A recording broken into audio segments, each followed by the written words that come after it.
that's an interesting comment, Nneka, because there is kind of this perception we're in this era of super seniors, right? Because everyone gets a COVID year if they want to take that, and there's this debate: do you come back for a fifth year, or do you go to the WNBA? And it Mhm. always is like, Aaliyah Boston decided to come out. If she had come back, there was sort of this, oh man, she could make more bank at South Carolina than she could, going and playing for Indiana this year. It'll be the same thing with Caitlin Clark or whoever else is due in the next couple of years. Who played through COVID. Um, Mhm. what do you think about that idea? Because it almost professionalizes the women's game in some way. If people want to come back for a fifth year for reasons other than honing their basketball skills. Right. I have 2 thoughts on exactly this topic.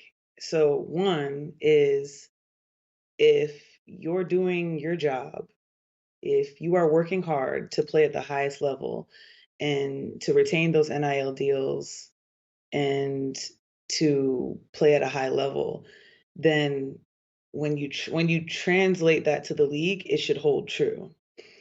So if you have NIL deals, now this is where I think that the delicacy of how NIL is handled changes because the markets are very different. But then because we're kind of in the wild, wild west with NIL, I do think that there's an oversaturation of how deals come about.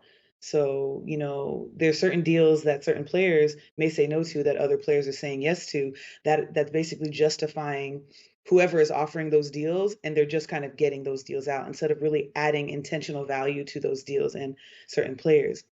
But ultimately, if you're playing at a high level and you have deals, then those deals should also translate.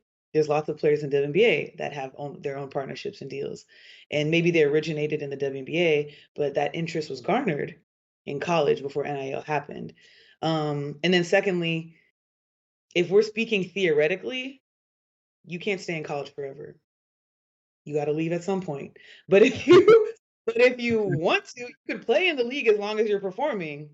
So even with the COVID years and these super seniors, like you got to leave at some point. So why not set yourself up to do well when you know you have to leave?